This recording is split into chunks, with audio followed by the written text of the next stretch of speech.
bring in ABC News senior investigative reporter Aaron Katersky for more on this. Aaron, what can we expect after this court filing from Trump's lawyers?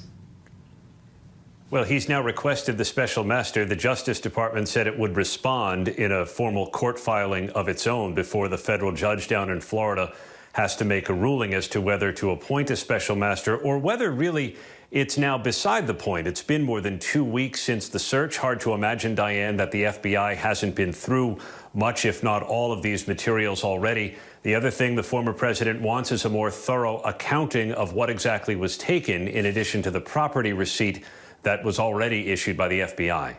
Aaron, the motion from Trump requests a more detailed receipt from the government of items that were seized in the search. Why is he asking for that?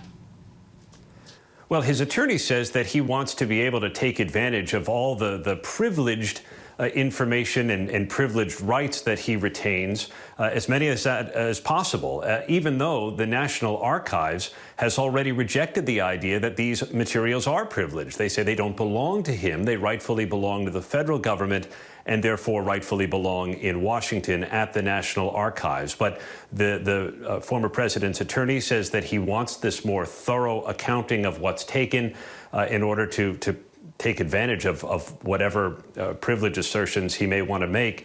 The Justice Department may be reluctant to give him a more thorough accounting. Presumably he already knows what's in the boxes, but also the Justice Department may not want to give away more information about what's classified than is absolutely necessary. Now, the DOJ is supposed to submit proposed redactions to the affidavit behind the search this Thursday. The judge had previously indicated that he intended to unseal at least parts of this affidavit, but now he's saying he could still keep the whole thing sealed. Why the back and forth on this? Well, the judge said he was disinclined to keep the whole thing sealed and said there must be some portions that can be released in redacted form. The Justice Department made the argument, Diane, that so much of it would have to be redacted that it just wouldn't be worth it. And members of the press, including ABC News, said, well, let us be the judge of that. Release what you can, redact what you want, but then let us see if we can glean anything from it. And the judge seemed to be inclined toward siding with the press. In a court filing, though, the judge did allow that so much of the document, because it does involve classified information, would need to be redacted, that it just may not be worth it. It would just be a bunch of white pages with a bunch of black rectangles and nothing meaningful that could be gleaned from it at all. So we'll see where the redactions fall and whether the judge agrees with them all.